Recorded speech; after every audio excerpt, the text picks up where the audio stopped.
Puji Tuhan, kita bersyukur karena kita sudah melewati, menjalani minggu-minggu sengsara. 6 minggu kita sudah melewatinya dan puji Tuhan pada hari ini sebagai puncak kita memperingati hari kematian Tuhan Yesus Kristus, hari kesengsaraan Tuhan Yesus Kristus yang disalibkan mati di Bukit Golgota. Yesus menjalani dan mengalami penderitaan yang luar biasa di jalan salib, jalan Via Dolorosa. Dia memikul beban-beban dosa saya dan saudara-saudara. Semua ini karena Allah sangat mengasihi manusia yang berdosa, sehingga Ia merelakan Tuhan Yesus Kristus untuk meninggalkan sorga yang mulia dan turun ke dalam kerajaan maut. Di hari Jumat Agung ini kita merayakan suatu hari kasih yang sempurna, kasih yang sejati. Tidak ada kasih seperti kasih Allah di dalam Yesus Kristus di dunia ini. Tentu sangat berbeda dengan yang orang rayakan di hari kasih sayang 14 Februari, Valentine. Ini kita merayakan kasih yang sempurna, kasih yang sejati. Kasih yang tulus, rela mati untuk menebus dosa-dosa saya dan saudara-saudara. Dari bacaan kita yang pertama dalam kitab Injil Yohanes 19 ayat 38 sampai 42. Bagaimana penginjil Yohanes menceritakan tentang Yesus Kristus yang dikuburkan. Ada 2 tokoh yang ditampilkan, yang dimunculkan oleh penginjil Yohanes yang berani untuk bertindak, untuk mempersiapkan dan menguburkan Yesus. Yaitulah pertama Yusuf dari Arimatea dan Nikodemus. Kalau Yusuf Arimatea, dia adalah seorang majelis imam besar. Orang yang terpandang, kaya raya. Dan yang kedua Nikodemus, seorang pemimpin agama Yahudi yang pernah datang kepada Yesus malam-malam. Bagaimana manusia itu dilahirkan kembali. Nikodemus ini juga sekaligus sebagai duta besar. 2 tokoh ini tahu bahwa Tuhan Yesus itu yang dihukum, yang disalibkan, yang mati itu tidak bersalah. Mereka sangat yakin Tuhan Yesus tidak bersalah, tidak berdosa. Karena itu kedua orang ini mereka sangat berani untuk bertindak, tidak peduli dengan resiko yang harus mereka terima. Ketika mereka akan meminta mayat Yesus untuk dikuburkan. Ini mau dapat kase atau nyanda. Meminta izin kepada Pilatus. Dan bersyukur Pilatus meluluskan permohonan mereka. Mungkin kalau orang lain tidak diluluskan. Namun Yusuf dari Arimatea ini dan Nikodemus, kita percaya dipakai oleh Tuhan Allah untuk sebuah proses penguburan Tuhan Yesus. Supaya penguburan Tuhan Yesus ini dilakukan dengan sangat-sangat terhormat. Mereka mempersiapkan kubur Yesus yang layak, yang terbaik. Dan kubur itu belum pernah dipakai. Mereka membaluri tubuh Yesus dengan minyak gaharu yang terbaik, yang mahal, beratnya 50 kati. Kalau tidak keliru, 1 kati 6,5 ons. Orang bisa bayangkan lain kali orang kalau pakai minyak wangi, apalagi minyak wangi yang mahal, cuma setetes itu so wangi sekali. Apalagi ini dikatakan bahwa minyak yang terbaik dan mahal pada waktu itu. Kemudian mereka mempersiapkan kain yang terbaik, yaitu kain lenan. Ini dilakukan oleh Yusuf dari Arimatea dan Nikodemus karena mereka merasa bahwa Yesus Kristus itu layak untuk menerima perlakuan yang terbaik. Karena dia tidak berdosa, dia tidak bersalah. Nah, saudara-saudara yang dikasihi diberkati oleh Tuhan Yesus Kristus, bagaimana kita merespon? Dan lebih daripada itu, bagaimana tindakan kita yang nyata untuk kita menghayati pengorbanan Kristus? Apakah kita juga berani untuk bertindak, untuk setia, untuk taat mengikut Yesus, walaupun terasa berat? Begitu banyak tantangan, godaan, penderitaan yang diperhadapkan kepada kita.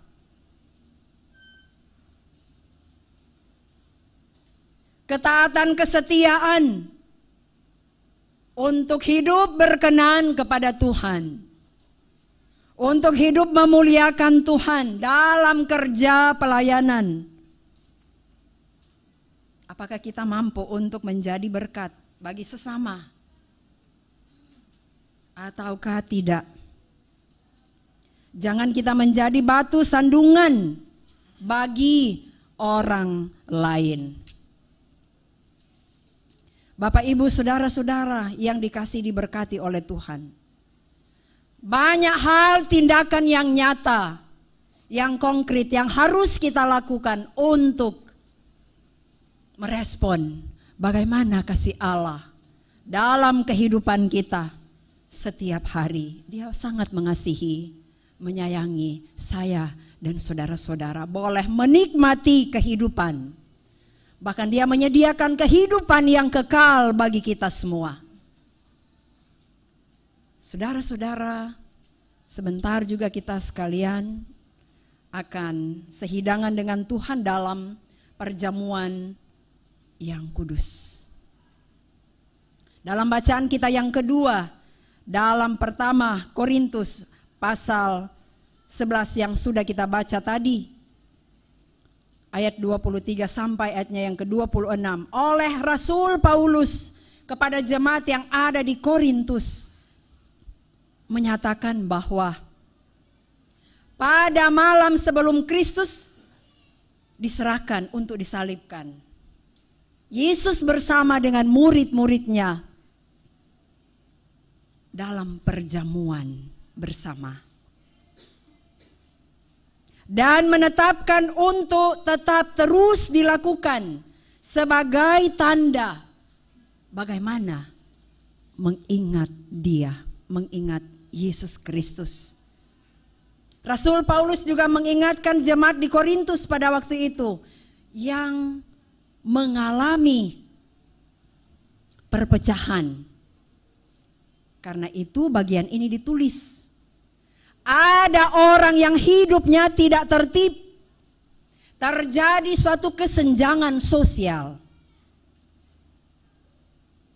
Ada jemaat yang hanya mementingkan diri sendiri. Tidak mau berbagi dengan sesama. Ketika ada perjamuan bersama, ada orang yang bawa makan, ada yang tidak. Orang yang bawa makan, dia makan sendiri, tidak berbagi dengan orang lain. Persoalan yang terjadi dalam persekutuan beribadah di jemaat yang ada di Korintus tentu tidaklah menjadi teladan, tidak patut untuk diteladani. Karena Yesus menginginkan dalam satu persekutuan itu hendaknya kita hidup berbagi dengan sesama. Dalam persekutuan itu diharapkan supaya tidak ada perbedaan-perbedaan sosial di antara mereka. Karena itu Rasul Paulus mengecam mereka, jemaat yang ada di Korintus. Nah, saudara-saudara, di ayatnya yang ke-23 tadi, ada kalimat telah aku terima.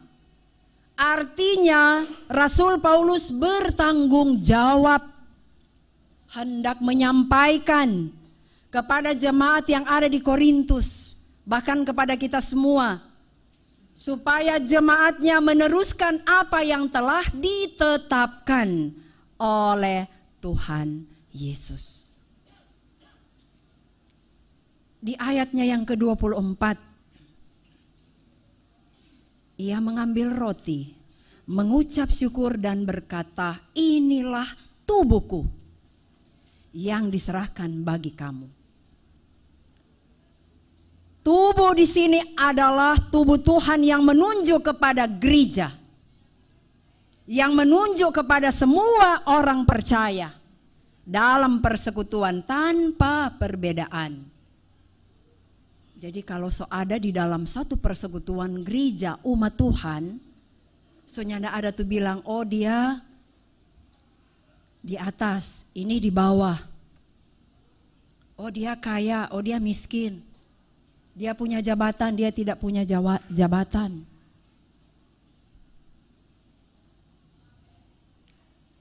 Jadi sama di hadapan Tuhan tanpa ada perbedaan.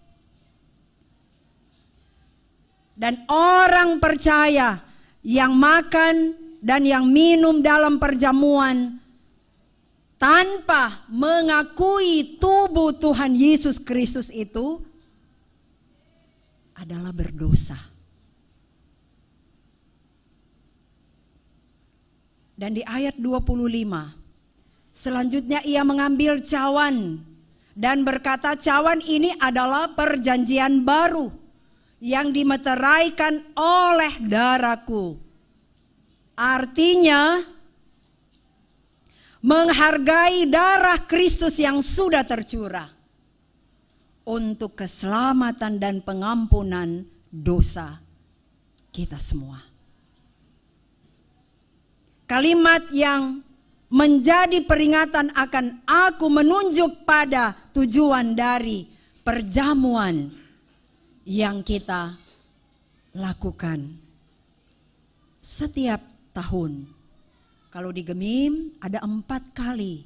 Pertama di hari Jumat Agung. Kedua ada di bulan Juni. Ketiga ada di bulan Oktober.